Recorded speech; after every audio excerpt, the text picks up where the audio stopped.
I am James Cooper, a husband who once thought I had everything: a perfect family, a stable job, and a wonderful wife. But today, as I returned home after a long business trip, I felt everything was collapsing right before my eyes. When I opened the door and stepped in, a chilling feeling overwhelmed the house. There was no laughter from the kids, no warm greeting from my wife, Emily.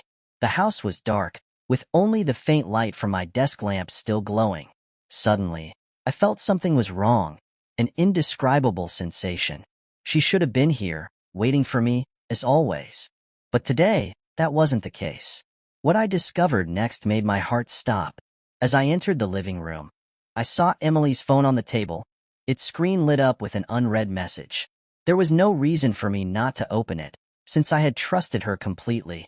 But when I read the words, I couldn't believe my eyes. "We'll meet tonight, just like we did before. I miss you." It was a message from a man named John Harris, someone I didn't know. It felt like the ground beneath me vanished. I stood frozen, eyes wide open, unable to believe the truth unfolding before me. But I knew I couldn't deny it. The wife I had loved for years, the one I had trusted completely, had betrayed me with another man. I tried to keep my composure, but rage surged inside me. I knew what I had to do, but I couldn't stop thinking about the happy memories I had with Emily. How could this happen? I couldn't believe she had lied to me so mercilessly. Emily's betrayal was not just a shock, but a challenge. And I, James Cooper, am not the kind of man who will let anyone walk all over my pride without consequences. But I knew that revenge couldn't be executed hastily. It required preparation and time. In the days that followed, I didn't speak to Emily. Whenever she tried to talk to me, I only responded with short, cold replies. I couldn't look her in the eye, couldn't continue this facade. Inside, my fury continued to burn. I began to track John.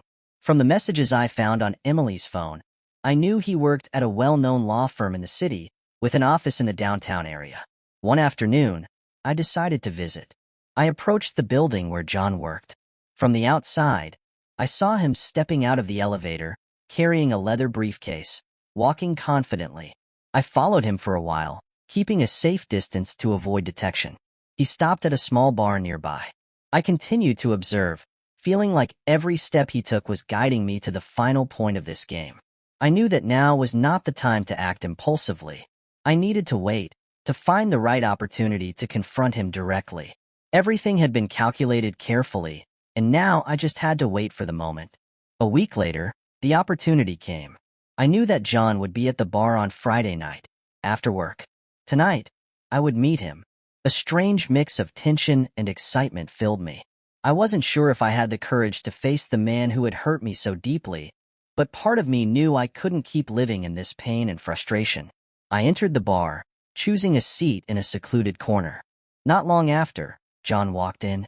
He looked around, then sat down at a table nearby, alone. I pretended to glance at him briefly and turned away. Everything was going according to plan. When I saw him put his drink down and get up, I also stood up and walked toward him. Suddenly, I tapped him on the shoulder. "Hey, John, long time no see," I said, my tone calm but full of hidden meaning. John turned around, his eyes widened in surprise, and he quickly recognized me. At that moment, we were face to face. The first words between us were tentative, but I knew I had to say what I was feeling. "My wife. She's my woman, not yours," I said firmly. John smirked, looking me up and down before responding arrogantly. "She's not your woman anymore. You neglected her too long, James. She needs a stronger man." I lost all patience.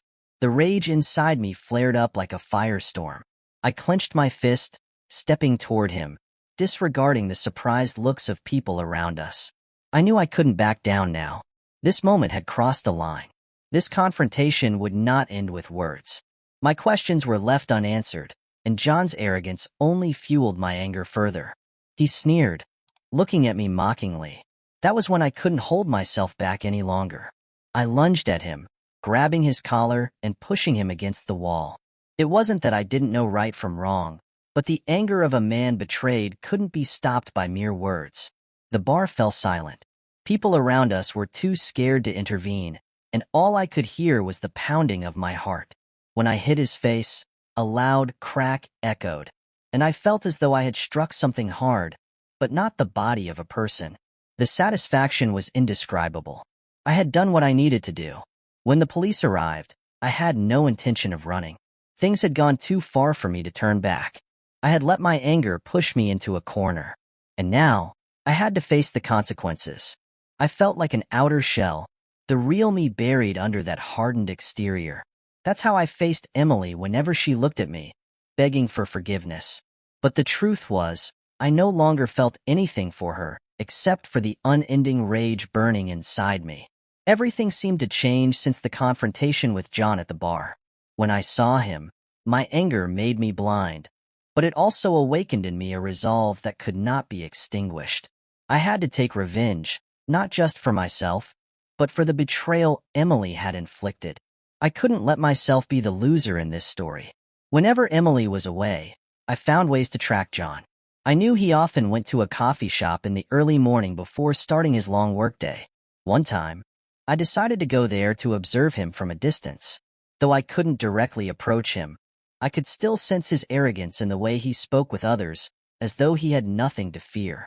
And I, at that moment, could only smile with a smirk, knowing that sooner or later, I would make him pay. Gradually, I began to understand John's routines. He was meticulous and secretive. Whenever he drove, he took a specific route through quiet neighborhoods, avoiding busy streets. I noticed his cunning, but it only made me more determined. The more I learned, the more I realized everything had been laid out too perfectly for me not to seize this opportunity.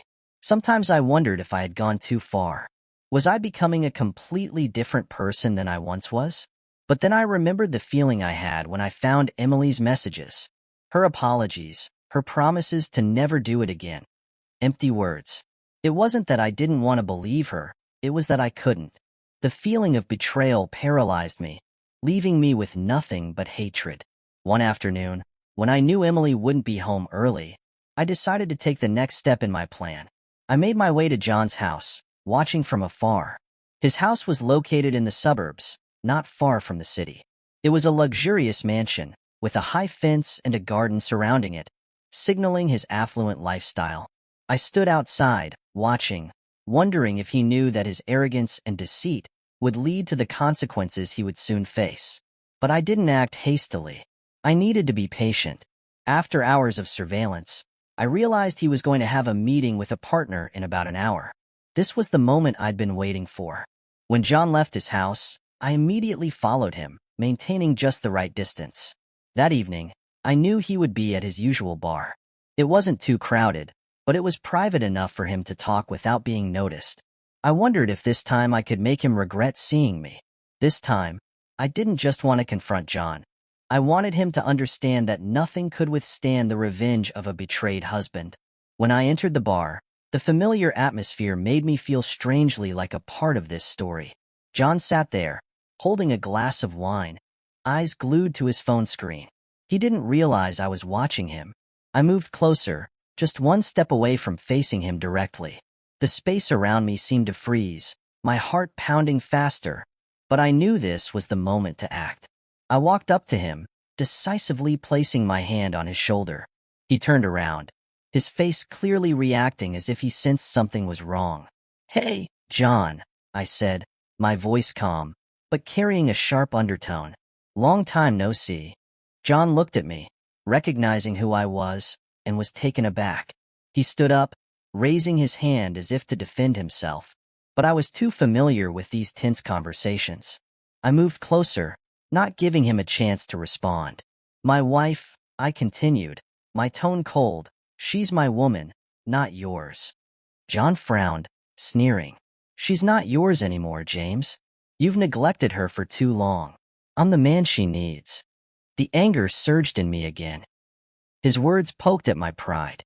But instead of reacting impulsively, I managed to stay calm, not letting him see how shaken I was. "You think you have the right to take my wife like this?" I said, my voice icy. "You might think you're a better man than me, but if you knew who I really am, you wouldn't dare face me like this." John said nothing. He realized his previous words had lost their power to subdue me. At this moment, it wasn't his words or his look that caused me pain, but my own actions. I had overcome every barrier in my heart to stand face to face with the man who had ruined my life. I stepped closer, my hand still clenched in my pocket. Eventually, I saw that his once confident gaze was gone. The space around us seemed to still, leaving only our breaths. I decided to say what I had always wanted to tell him. She's not yours. And you know what? If I weren't here, none of you would be. Don't think I don't know what you've been doing behind my back. Don't think I haven't seen everything you've done. John's eyes showed clear confusion. At that moment, he realized the gravity of the situation. The two of us stood still, facing each other. In a moment so tense it was suffocating. No one spoke. When I turned and walked out of the bar, the exhaustion suddenly hit me. The anger still lingered, but I no longer felt satisfaction. Instead, there was emptiness. A part of me felt like I had gone too far, but another part knew it was necessary to free myself from the pain. I knew I couldn't keep living like this, no matter what had happened. But as I headed to my car, I understood that everything wasn't over. This fight wasn't just with John. It was with myself. When I got home, everything seemed unchanged, but it felt like I had entered a different world. Emily sat on the couch, looking at me with worry in her eyes. She knew what had happened, but she probably didn't fully understand it. As I walked in, her gaze reflected panic. "James, where have you been? Are you okay?" Emily stood up, rushing toward me, but I felt nothing but coldness. The feeling between us now felt like an invisible wall, impossible to break. I looked at her, but didn't say a word. Every word she had ever spoken to me now seemed like distant sounds. She couldn't understand, she couldn't know what I had been through, and she couldn't feel the pain I had been carrying for so long. I just wanted her to be quiet, so I could figure out what was weighing on my mind. Emily stood frozen, her eyes wide in disbelief. She tried to approach me again, but I didn't give her the chance. I walked past her, up the stairs, without looking back. Every step I took felt like another step further from everything. At this moment, I had only one thought. Everything has changed, and there is no way back. In a brief moment, as I stood looking into the darkness of the room, I wondered if I was wrong to act this way. But I knew one thing for sure. I wouldn't let anyone, even myself, endure this betrayal any longer.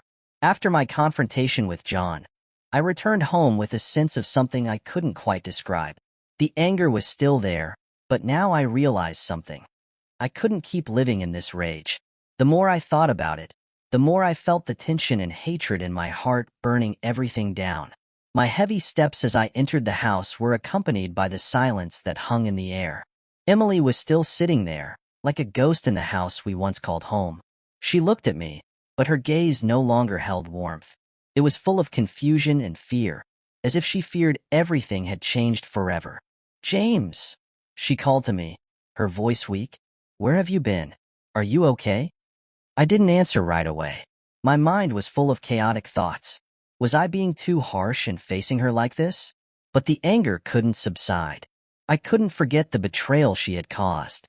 "I'm fine," I replied coldly. "But what about you?" Emily took a step back, her gaze turning blurred. I saw her trying to find an explanation, but I didn't want to hear any more excuses. Everything was too clear. I had seen the messages, the appointments, and I knew she no longer cared for me. She had brought herself into this situation, and now I wasn't going to let myself continue living in the shadow of betrayal. She stood up, walking toward me, arms outstretched as if seeking forgiveness, but I couldn't allow it. "James, I was wrong," she sobbed. "I didn't think it would go this far. I love you, but I—" "Shut up," I interrupted, my voice trembling with anger. "Love me? What have you done to prove that? What have you done for all these years?" Emily looked at me, tears streaming down her cheeks. I couldn't say anything else. The whole room felt like it was closing in. She could cry, she could apologize, but I was too tired of those words. I didn't need her forgiveness anymore. I decided not to continue this life anymore. I couldn't live under the same roof with the woman who had hurt me like this. I needed to be decisive, to not let myself keep getting pulled into this vicious cycle. After a long night of thinking, I began to clear away the things I had kept in my heart for so long. This feeling was hard to describe, as though I was giving up a part of myself, but it was the part one needed to throw away in order to continue living. The things Emily had left behind in the house reminded me of the moments we shared, but now they held no value. I escorted her out of the house, not a word of farewell. I couldn't continue living with someone who had betrayed me, no matter how much I loved her. I had to move on. That feeling, as though I had done something right, not just for myself but also for our children, was liberating. A while later, I ran into John again, but in a different context. He was still the same, still arrogant, but this time, when I looked into his eyes, I saw an unfamiliar unease. I didn't want to continue this fight anymore because I realized I didn't have to prove anything. I had done what I needed to do. My story ended in a way I hadn't anticipated. When I started letting go of my hatred, I began to realize something important. I needed to love myself first. Revenge doesn't bring happiness, and after all, what I truly needed was liberation from myself, not retribution. Life is a series of choices. When we are hurt, anger may drive us to take revenge, but only when we let go of that hatred do we truly find freedom. I realized that, in the end, it isn't the betrayers who have to suffer. It's us who must learn to forgive, so that our hatred doesn't continue to harm us. My story isn't one of perfect revenge or a perfect marriage, but it's the story of how I found myself again, realized the value of forgiveness, and knew that I deserved a life no longer bound by the past.